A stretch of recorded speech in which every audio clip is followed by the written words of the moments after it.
Hello everyone, Tony from the IronBy Fusion team, and today we're having a look at the dainty little software titled Catherine that is available on the Xbox 360 and the PS3. Now, what is Catherine? Well, Catherine is a psychological horror style puzzle game. I didn't see too much of the horror side to it, but it's still a puzzle game nonetheless. But hey, let's take a look in this game. First of all, we'll look at the storyline. You play as Vince. Vince is the boyfriend of the aptly named Catherine. No, not the one on the title, but another Catherine.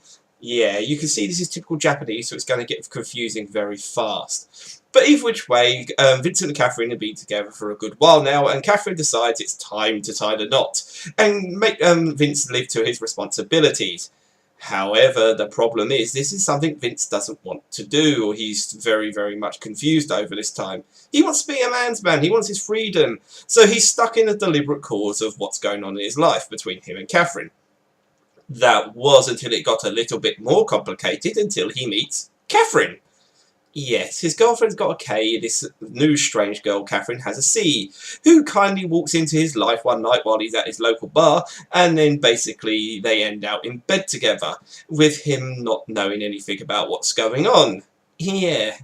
As the story progresses, Vincent finds himself facing the trial of the tower, where basically he finds himself climbing up these never-ending towers to reach the top and hopefully to ultimate freedom. Along the way, he's questioned by a mysterious voice, who asks him questions about what he wants in life. Well, does that affect the gameplay? Well, I'll show you in a minute how that affects the gameplay. Well, either which way, Vincent progresses through the storyline, and as it gets going, it starts getting more and more and more confusing for him. It also starts getting more problems racking up when reality seems to start blending with what's happening in his dreams. Yeah, there's been more and more evidence that there is some sort of link between the two. So as you play through as Vince, you must then sit there and work out just exactly what's going on while trying to make sure you don't die in your sleep. Which is the standard old saying that if you have a dream that you're falling, that if you die, if you hit the floor and die, then you'll die in real life.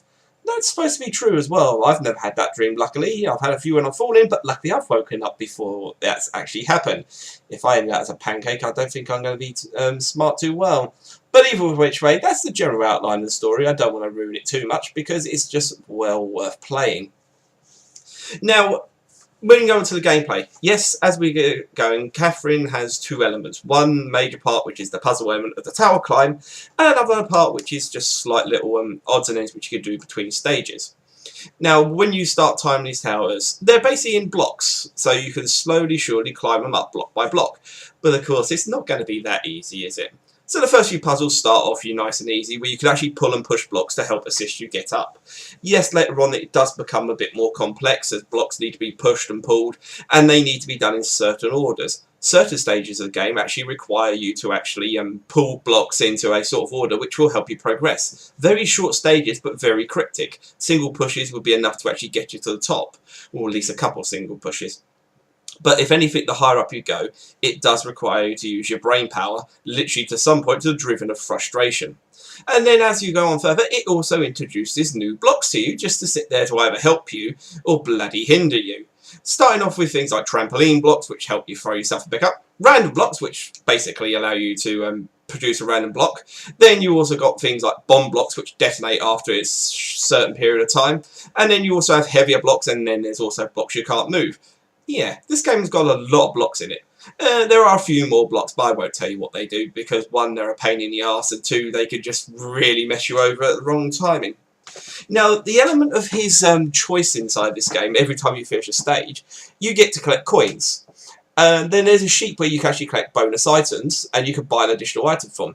These range from a single-use creator block, going up to pillows. Now, pillows give you a retry on each stage. Now, I found on the easy mode, which I'd done it on first, that you could always have enough pillows and it always put one. But later on with the retries, it gets very, very tight. So it's best to store them up quickly. You could also get yourself an energy drink, which allows you to bounce up 2 blocks at a time. Where it's handy if it gives it to you, then you could get up to the top a bit quicker, if the route permits. Then you also get a sort of spell book, which then electrifies various bad guys that may appear on the stage. Yep, you could get pushed off as well, so don't be surprised if something comes on and gives you a shove. Now, as you always go around, you'll be seeing sheep which you can talk to give you advice, but the main plot of the story comes from the man you speak inside the confessional booth, who will always ask you a question about certain parts of your life and your main decisions. Now, it's very important on how you choose these decisions, because this is also a good thing, because it outcomes the ending and who you will actually end up with. Will you end up with with your old girlfriend Catherine, or will you end up with this new Catherine that's come into this world? I'm not going to ruin the story for you, because it's actually really quite amusing when you get down to the end of it. There is also another option which allows you to actually end up with neither of them, which I think is actually a good thing, because having a storyline where you can end up with one Catherine or the other, it's just, yeah, it's so cliche and so normal. But other than that, they actually came up with a point where you can end up with neither of them, and you can actually award yourself by getting your freedom, and you can start your life again. This is exceptionally good, where it will make you want to play through the game again. The game itself, as you go up through the towers, it mixes it up a little bit. Sometimes it will be nice standard sort of tower runs, but then each and every new part of the storyline, which is played in days, it will now sit there and chuck a spanner in your works. Mainly, like I said beforehand, some of them will have very heavy puzzle elements, including one of them where you're virtually right at the top of the tower. You're literally 5 blocks away. But it's not going to be that easy on you, because you have to pull those blocks in the correct order to get yourself up to the top. And believe me, it took me numerous attempts to get this right. There's even an escort run on one of the last missions. So it's yeah, so it does put a nice bit of variance on the game. And they even go for the fact there's even boss encounters. Yeah, how about that? A boss encounter on a puzzle game. You're trying to get up to the top of towers, but there's various bosses chasing you, and they have all sorts of elements which could either knock you down or just kill you outright, or they could change the layouts or the types of blocks that are actually on the thing, on the stage, which does make life harder for you, because your sudden route to the top, what you planned, suddenly gets changed if something gets turned into the wrong direction. Yeah, it likes being like that. Other side from the main storyline, there is a Babel mode, which is also doubles up as some areas as some 2-player modes. It's nice, it gives you some extra stuff to do if you don't want to replay the game immediately, but also the fact it's actually 2-player as well. So you can actually race your mates to the top and be a dick to them just as much as it tries to confuse you in the single-player game. I've not tried this myself, but I'm pretty sure it could be fun, because I personally did actually enjoy the game myself. The one thing I will give, the graphics, don't go expecting anything massively here. It's very basic, but it's very nice. They didn't need to go overboard, because they were actually using some proper, nice, decent anime footage as well to tell parts of the story on the in-between. So when it does swap to the 3D models, yeah, it looks a bit clunky, but you're still getting into the effect.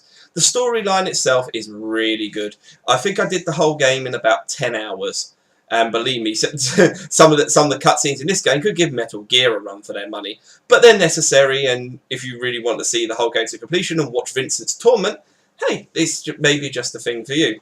You can also interact when you're at the bar with your friends and talk to them. You can also drink beer. Apparently this does hinder your progress as you're going up the thing next, but however, I didn't drink any, so I wanted to keep my wits about me. So how it actually affects you is another thing. I know it affects you, I just don't know how. So maybe I'll sit back one day and give it another try and see what it actually does to me, even though I think I'm going to regret it. But like I say, the graphics are nice and the voice acting is actually pretty good. Usually when you get some of these anime titles, the voice acting is pretty naff. But there's a good little voice cast helping out with this one.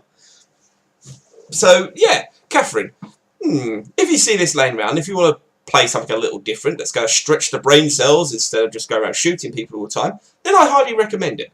If you're watching the video virtually as soon as this one gets released, currently it's free on PSN Plus, but I don't know how long that's going to stay for, so if you've got a PSN Plus, I say grab hold of it and download it now. You're not going to be disappointed if you like your puzzle games. Anyway, Tony signing out here, saying good block moving, good shuffling, and let's just hope that if you play this game, you end up with the Catherine that you really want. And by the way, in their own way, they're both hot. Right, see you all soon. Bye.